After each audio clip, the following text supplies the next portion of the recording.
From the South Bay to the Frisco Bay. Nobody calls it that. Yeah, thanks for the insight. Yeah. And all points in between. It's the John Phillips Show. And we continue at 2:06 in the afternoon on the John Phillips Show. Mr. Randy Wings in Culver City. John, the Oakland teacher strike was averted because the Oakland School Board decided to not lay off all those jobs with money they don't have. Get that money! Well, that's responsible. It'll be Gavin's problem soon. And the math teachers showed up to work, you say? They did. We demand higher pay. Well, I'm sure everything's going to work out in the long run. And they're already in conceivership, right? They are just about to get out of receivership, but now receivership, excuse me. That might not happen now. Our babies. Yeah, I don't think that's going to happen anytime soon. What a great way to start off the month of May.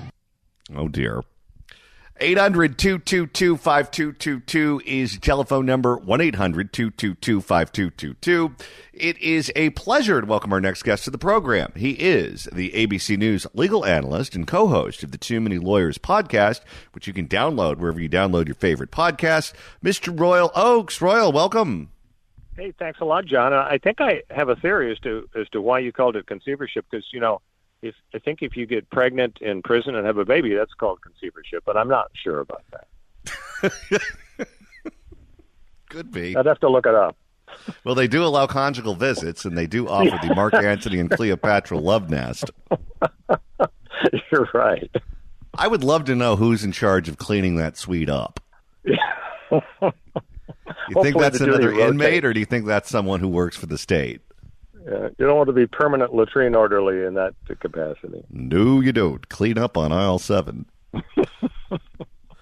All right. There's so many legal issues to get to. We're so happy you're here to join us. Let's start out with a subject that we talked about earlier in the week with Jay Bieber, and that is that the California legislature is now exploring the idea of taking away your right to go in front of a judge if you get a ticket from one of those cameras, a speeding ticket from one of those speeding cameras.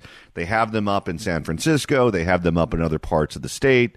They don't want you to be able to fight it in court in front of a judge if you get it, and they want to eliminate the presumption of innocence. How in the world is this even legal?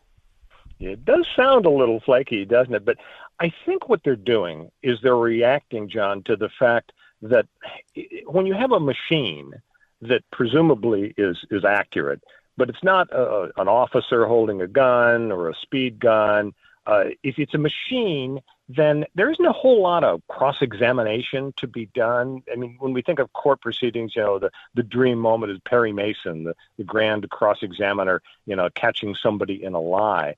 And, yeah, it's possible, of course, that a smart defense lawyer could investigate and find out, hey, this machine has acted up, it's malfunctioned, and it's not reliable. So that's still possible. But when you take that element of cross-examination out, and also it's fairly small-time stuff usually, these infractions, you know, you're talking about $50 or a couple $100 as opposed to, you know, jail time. I think that's why the legislature is thinking, hey, we can save a little money. We'll have a commissioner, or sometimes they ask lawyers to be, you know, play judge for a day, and they swear them in as a judge. And when you look at the court system in general, they probably can get away with this, John. They'll probably survive a court test because there are a bunch of other procedures that deny a judge or a jury that the courts have blessed, like small claims court. You got no jury in small claims court, although if the defendant loses in appeals, then you may ask for a jury. If you have a traffic infraction deal, there's no jury. You don't have a judge. Sometimes in the small claims court, as I mentioned, they ask commissioners or even lawyers come in to serve for a day as a judge. So bottom line is it's not a big leap to move from no judge in small claims or infractions to no judge in red light and speed camera cases. I have a feeling they'll probably get away with it. What do you think is the motivation? Do you think the motivation is to save money, or do you think the motivation is to make the outcome predetermined? And I say that because I'm sure you've had the same conversation with any number of people throughout your life. You talk to people who get a speeding ticket. They go to court. The cop doesn't show up. They win. They go to court. They get a sympathetic judge. They win. They go up to court. They provide evidence that shows that they didn't do it, or that the equipment that was used was faulty. Whatever the case may be, they win. People do beat these tickets on occasion. It's something that's not unheard of, and it's something that denies the state money. Do you think that that's why they're eliminating this, so the outcome is already in the books? Yeah, it's a good question. I think, the motive probably is to save some money because it's going to be a little cheaper. You can put your judges on different duty. The other more controversial aspect, maybe, though, is what you mentioned right at the start, namely no presumption of innocence. It's one thing to say, let's have a non-judge handle this, but to say, oh, well, we're not going to give you the presumption of innocence. We're going to presume that this fancy machine that we spent so much money on is accurate. So that's kind of weird. I mean, that could actually work as a court challenge. I wouldn't really bet on it, but at least they'd have a shot. To the extent saving money, John, is the motivation, isn't that a little weird, since we know the guys and the gals in the legislature in Sacramento aren't very good at saving money. Witness throwing $120 billion down a rat hole for the bullet train to San Francisco. So it's kind of weird that they somehow got religion when it came to saving a little money. Well, and what's also so screwed up about this is that the fines will go to essentially a slush fund for the pet projects of the people who are pushing this legislation through. The money will go to things like road diets and lanes for bike lanes, those sorts of things. So the money is going to be going to become the spoils for the people who push this thing over the finish line. Yeah, you're absolutely right. It's a total disaster. I guess our only hope is for Kamala Harris to be governor in 2 years, and then she'll figure it all out. Well, let's hope you're not the ghost of Christmas future. We're speaking with Royal Oakes, who is the co-host of the Too Many Lawyers podcast, which you can download wherever you download your favorite podcast. President Trump says he's going to defund any city or state that has a sanctuary status for illegal aliens. California, of course, is a sanctuary state. Big cities in California like Oakland, San Francisco, Los Angeles, they're sanctuary cities. Gavin Newsom recently came out and said, well, yes, we are a sanctuary state. Yes, there are sanctuary cities in our sanctuary state, but the courts have ruled over and over again that that is perfectly legal. And if we want to be a sanctuary place for illegal aliens, we can go ahead and do that. And the president has no right to punish us for it because it is legal. But at the same time he's making that argument, he's also doing the same thing at the state and local level to cities like Huntington Beach and Norwalk, who he says are not doing what he wants them to do in terms of building low-income housing. He says Trump can't withhold federal funds from California because of the sanctuary state status, but he can do it to local governments if they don't build enough low-income housing to make him happy. What's going on with this? Yeah, I think it's just hypocrisy. You got a little inconsistency on the part of Gavin Newsom.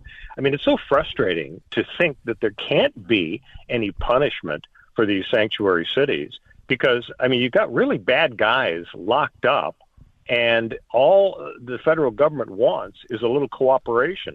They want notice. Hey, if you've got somebody that we believe should be deported and we've got the goods on them, we'd like to know when you have them, because they're going to, a bunch of them anyway, are going to commit a lot of crimes.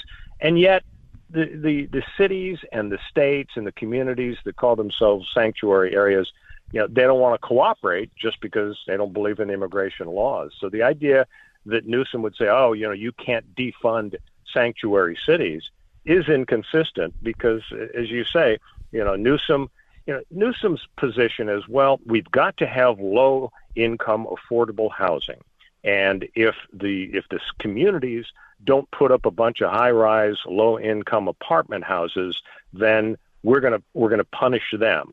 We're gonna basically defund them, do exactly what Trump is saying. I guess the bad news, John, is that probably Newsom, if it works its way through the court, will probably prevail on this because, as you were suggesting, the law doesn't necessarily favor going after sanctuary cities. A lot of judges have said, look, the federal government can't force local people and state officials to help do the work of the federal government when it comes to immigration stuff. Whereas Newsom will be able to say, oh, well, housing, that is traditionally under state law stuff or local jurisdictions. So I'm just trying to help the local folks, and I'm trying to help low-income people get their housing. So who knows? If it got all the way up to the U.S. Supreme Court, you might get a different decision. But, here we are in the West with the Ninth Circuit and, all the judges on the bench in California ever since Arnold Schwarzenegger, every single year, every judge has been appointed by a Democrat governor. And as a result, you've got a leftward tilt out of the judiciary. So, Newsom probably is going to come out on top in this legal battle. Okay, let's talk about the idea of sanctuary cities and states here for a second, because you essentially have local government saying that they do not agree with the policies or they do not agree with what the federal government is doing. So you ask us for anything, we're not going to comply. We're not going to turn anything over to you. Let's say you have a Republican state, a red state. Let's take Utah, for example. And let's say Utah says, you know what, we like to go mining. We like to develop our state for oil. We like to do all kinds of things that puts us on the wrong side of the EPA. And we are not going to comply with the EPA on anything. They ask us for records. They ask us for documents. They ask us for the assistance of local law enforcement, of state agencies. The answer is going to be uniformly no. We are not cooperating with the EPA on anything. Do you think the courts would allow that to happen? Oh, that's a great point. The courts would throw those people in prison. I mean, if you're presented with a legitimate request for information based on a subpoena or Freedom of Information Act request or whatever, and if you dig your heels in because you don't believe in what the Trump administration is doing when it comes to the environment and so on, you are in major trouble. So your point is really a strong one, because why doesn't the same thing apply? Okay, let's assume that the feds, ICE, they don't have a right to go to some sheriff in San Francisco and say, okay, you're now Marshall Dillon and you're working for us. But at least you have to give information. Why can't the feds give a subpoena to the people who are housing detainees, folks who've been arrested for state crimes, and the feds want to see them because the feds know that these people are here illegally and maybe they've committed terrible crimes in addition to the crime of being here illegally. Why wouldn't you be required to at least cooperate per subpoena, per request? So, there's no logic to the people who believe in sanctuary city stuff. They just don't want to comply with the law. It's like jury nullification, where you got Jerry Garcia on the jury, and it's a marijuana case. The judge said, "No, you promised to convict him if you find the facts of the law suggest that he had marijuana illegally." And then you say but then you commit jury nullification by voting not guilty. So I think that's what the states and the local sanctuary folks are doing. We're speaking with ABC News legal analyst Royal Oakes. Royal, the U.S. Attorney's Office right now is under fire. They're accused of eavesdropping in on a conversation that took place between accused murderer Luigi Mangione and his attorney. Apparently, it was a paralegal who was doing the eavesdropping, according to the defense attorney. If this turns out to be true, could this set up a scenario where Luigi Mangione gets off on a technicality? Yes, he could walk. Now, it's unlikely, because even if really egregious privacy-invading activity happened, the judge has a bunch of options. The judge could suppress tainted evidence. The judge could seek dismissal with prejudice of an allegation. A lot of things can be done other than just saying, okay, Luigi, you're going free. But it's a weird situation. I mean, when you're in jail, you don't have what the courts call a reasonable expectation of privacy. Sometimes they have, signs up on the wall saying, these calls could be recorded. But sometimes people aren't really aware of it. Word gets around in the joint that you can't count on privacy. But the general rule is, if you're on the phone, with mom or your cousin or whatever, you can't expect privacy. They can tap your phone and they can use what you say. However, the exception to the rule is if you're chatting with your lawyer, it's private. And even if they're monitoring it and recording it, they can't access it. They can't know about it. Now, here's the glitch.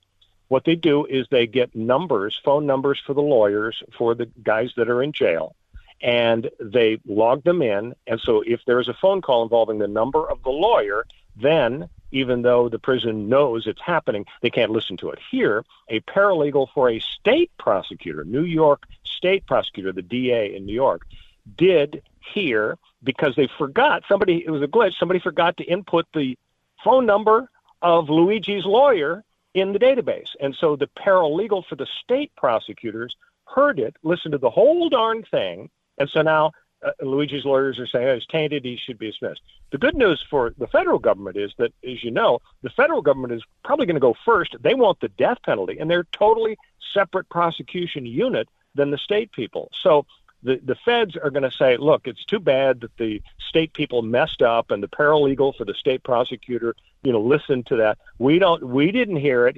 We've got a wall between us and him, so it's no harm, no foul. You can fire the guy if you want. So I think that's probably that's how it's going to shake out. But going back to your original question, technically, theoretically, Luigi could be even bigger on social media than he is now if he were to get the good news from the judge that, hey, they invaded your privacy, and the case is dismissed. Well, could you imagine if he gets off on a technicality, what kind of celebrity he would become? He might even be AOC's running mate. Yeah, exactly. No, I think he'd get his own TV show. It'd be pretty amazing. It's so remarkable that something as superficial as the fact that the guy looks like a hunk, combined with the fact that everybody hates their insurance companies, and maybe it isn't such a bad thing to vigilante style assassinate CEOs. It's turned him into a folk hero. But, it's not going to do him much good, because odds are, based on all the evidence we've seen, and in spite of this little glitch about the phone call, odds are he's never going to see the light of day. And if the federal prosecutors have their way, he could actually be executed. Well, there's a lot of women who would still want to be in a conceivership with him. That I can tell you. You're right. Now, Royal, what's coming up on the next Too Many Lawyers podcast? Well, we're going to focus on Menendez, of course, everybody's favorite topic. I think May 9 is still the hearing, and it's not the resentencing hearing. It's not like they're going to get sprung. But Mark Geragos thinks the DA, Nathan Hochman, doggone it, is so biased, and he was so insensitive to the family that he should be kicked off the case. In which case, you got to have a prosecutor. The state attorney general would be the prosecutor. Maybe Ron Bonta would be a little more like George Gascon when it comes to whether these guys should be sent home. So we're going to talk about that. Plus, this weird risk assessment by the parole board that caused the last Menendez hearing to be such a kerfuffle. Presumably, the risk assessment says, hey, these guys are kind of risky, or else the DA, Nathan Hochman, wouldn't have been fighting to get it in front of the judge. So on May 9, the judge is going to handle both the DA dismissal issue and the weirdo risk assessment report by the parole board. So it should be an exciting day in court next week. You can download the Too Many Lawyers podcast wherever you download your favorite podcast. Royal, thanks so much for stopping by. Always a pleasure. You bet. Thanks. If you'd like to email the show, you can do so at johnnydon'tlikeshow@gmail.com. That's johnnydon'tlikeshow@gmail.com. 800-222-5222 is the telephone number, 1-800-222-5222. It is our pleasure to welcome our next guest to the program. She is an author, a political commentator, and the host of the Heidi Harris Show. But most importantly, well, if Wayne Newton is Mr. Las Vegas, she is definitely Mrs. Las Vegas. Heidi Harris, welcome. Hello, my friend. How are you? All we need to do is get you in one of them National Lampoon's movies. Wouldn't that be a joke? That would be a real hoot, wouldn't it? Yes. You and Chevy Chase. Listen, we need you to come here more often because everybody's losing money in these casinos now. Well, I show up. I show up to Las Vegas every so often to say hi to my money, but then I have to leave. I know. I get it. Well, thank you so much for stopping by. So much to talk about. let's start out with all of the officials in the Biden administration who are now apparently hiring PR firms, these firms that you hire to repair your damaged reputation, because they're all worried that they're the ones that are getting blamed for hiding Joe Biden's mental decline and the Democrats losing the White House. And now they're all worried that they're not going to be able to get hired anywhere else. And so if they figure if they hire a PR firm, then all will be right with the world. What do you make of that? I think it's hilarious. Like they think, well, people have short memories. Everybody knows that, right? In general, unfortunately, the public does. But, these people are amazing. They're trying to scrub everything that happened and all of their accountability. It's actually kind of hilarious. It goes to show you how desperate they are, frankly. Well, what's funny is they're acting like Exxon after the Valdez spilled. Wasn't my fault. Had to be somebody else's fault, right? There's no accountability. But they assume that we're going to forget. That's the whole point, and they're counting on that. And that's what some of these PR firms do fairly well, unfortunately. But Google lives forever. That's the important thing. The court of Google, regardless of what happens with anybody, the court of Google will live forever, the public opinion. Well, what's so weird is they're behaving more like corporations than like people. Corporations are the ones that hire the crisis management firms. When an individual does something dumb, they usually just go to rehab, don't they?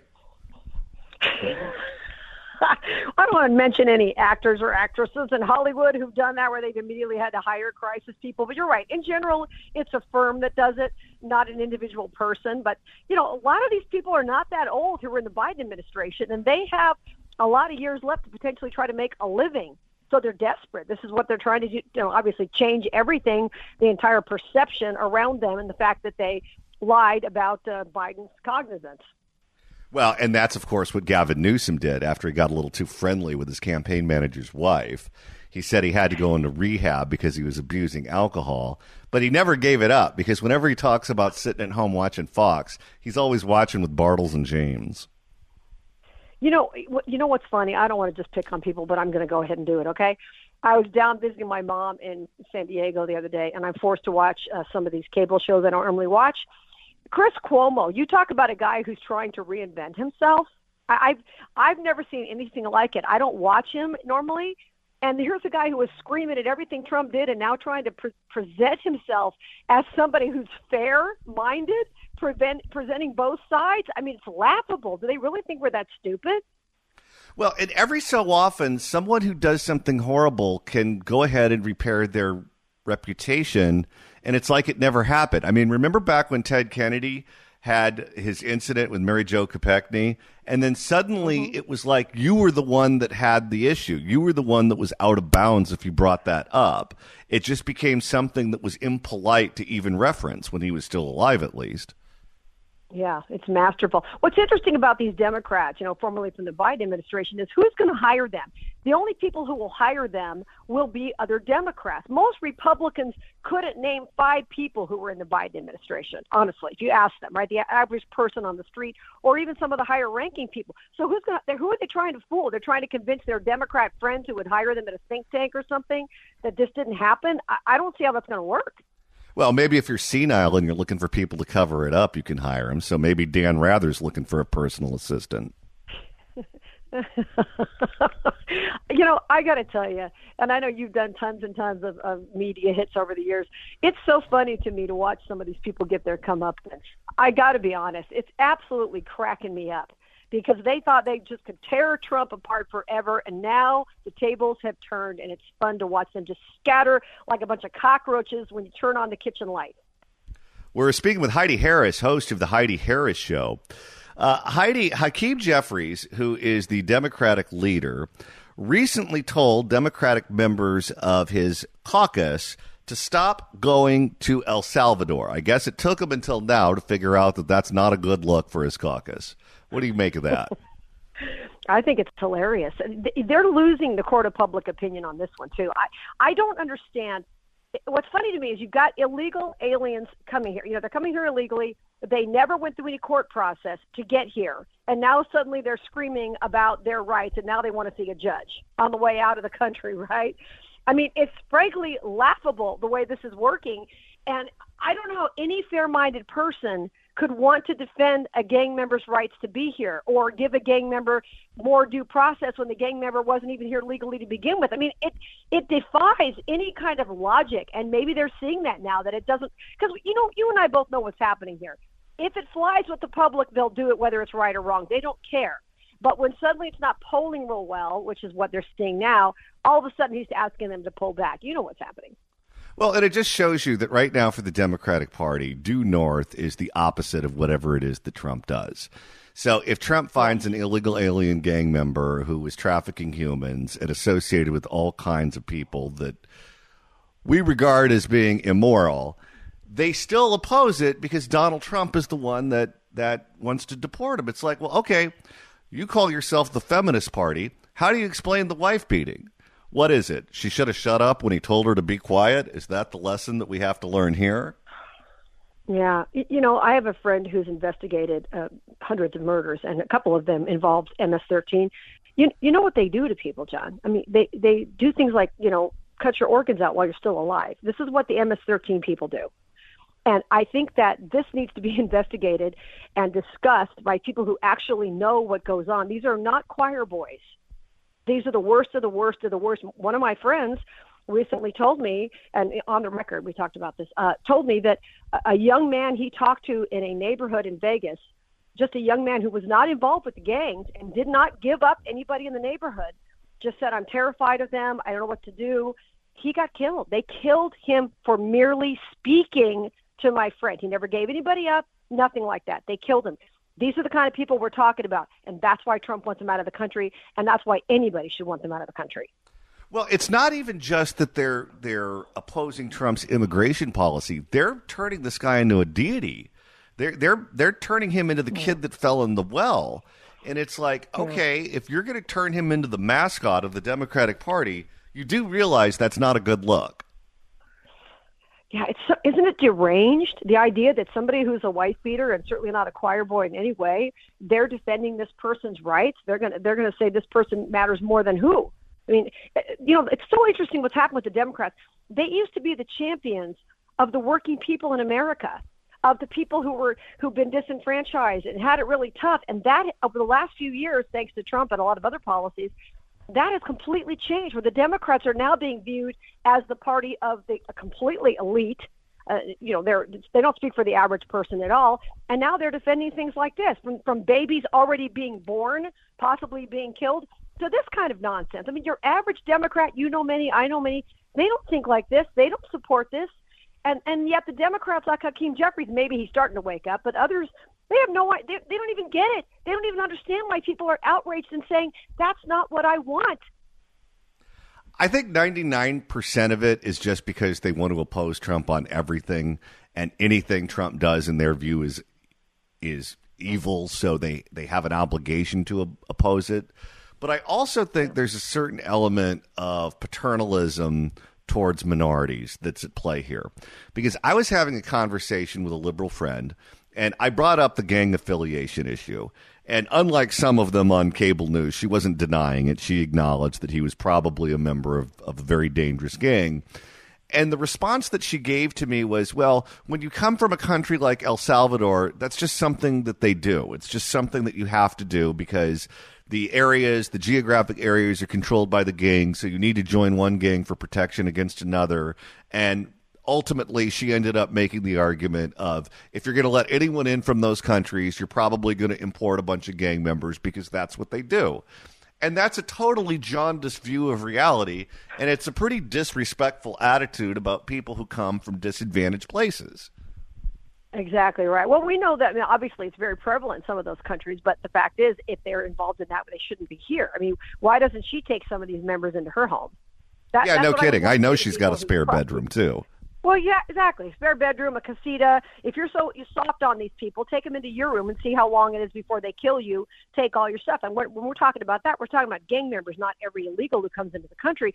These are very clearly the worst of the worst. And I don't see a lot of gang experts on television talking about this like they should be, and talking about how horrible these people really are. Like my friend had to spend the night on a mountain in Vegas guarding the body of somebody that MS-13 had done things I cannot say on the radio to. He had to sit on that mountain all night long with this person who was deceased that they've been looking for. That's the kind of stuff these people do. And that's what we need to talk about. I mean, some of it's not for the children, I get it, but some of this needs to be discussed more than it is.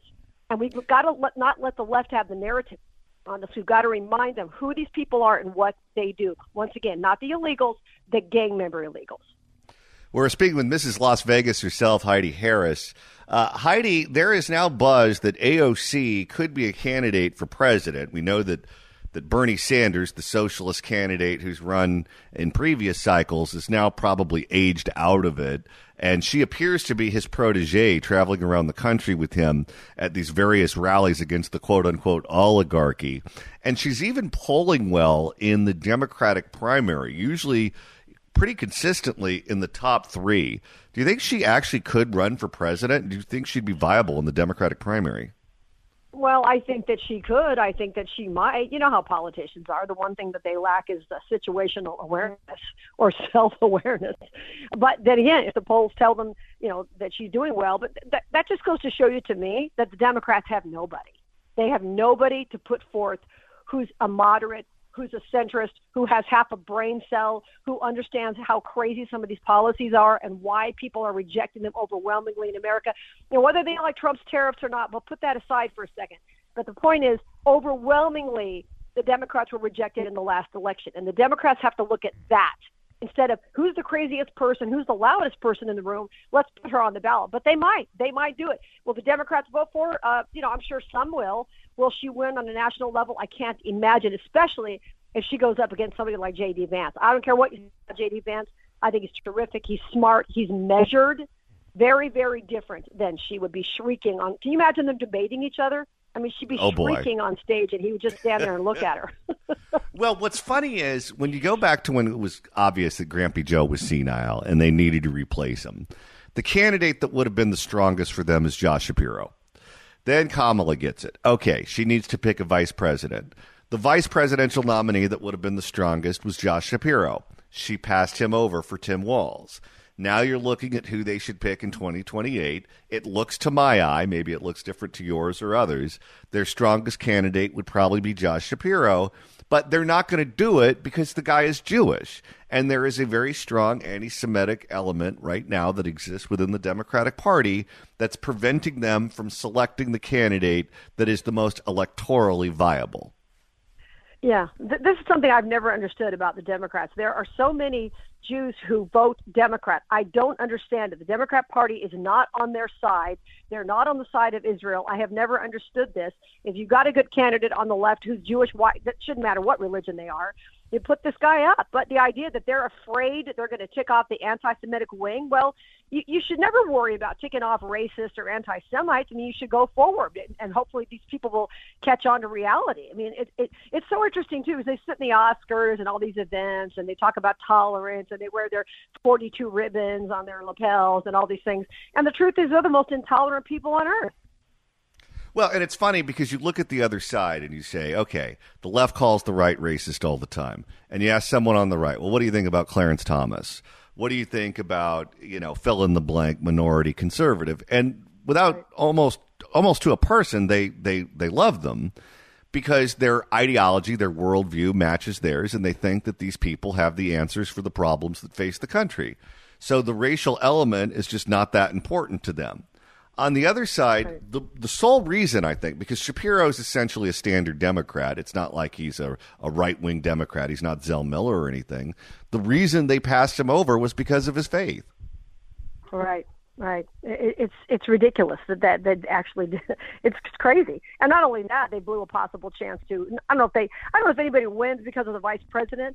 But I certainly think that it would have helped them because Tim Walz did himself no favors walking around looking like a doughboy all the time and not able to say anything like a deer in the headlights. I mean, he was not a good example of anything. He didn't give her any, whereas with Trump, remember when we watched the first debate with J.D. Vance? I mean, he was amazing. Anybody who had a question about not only him as a viable vice president, but as a potential future president, boy, they were really reassured with that. So was Trump. That was fantastic. And Tim Walz, I think he hurt her in that respect a lot. Heidi Harris, author, political commentator, and host of The Heidi Harris Show. And as I said before, most importantly, Mrs. Las Vegas herself. Heidi, if people want to follow you on X, how can they do that? A Heidi Harris Show on all the socials. All right. Heidi, thanks so much for stopping by. Thank you, my friend. If you'd like to email the show, you can do so at johnnydon'tlikeshow@gmail.com. That's johnnydon'tlikeshow@gmail.com. And Randy, tomorrow is Jimmy Buffett Friday. However, I begin my vacation, which means you are going to be captain of the ship. I assume you're going to be wearing one of those captain hats. You're going to be wearing a blue blazer. You're going to be having a pina colada in your hand and maybe a fishing pole in the other. I'll also have a name tag that says... Absolutely, absolutely. But we'll be here holding down the fort, talking about everything that matters to Southern California and Northern California, just like we do every single day from noon to 3, so Johnny can go enjoy himself and gamble away all his winnings. So while you're listening to Jimmy Buffett music at work, I'll be listening to Jimmy Buffett music on an actual ship. Either way, Jimmy Buffett will be involved. Well, there you go. And that's why we make it Jimmy Buffett Friday. Have a great evening, everyone. I'll see you when I get back from vacation, and Randy will take great care of you while I'm gone. This is The John Phillips Show.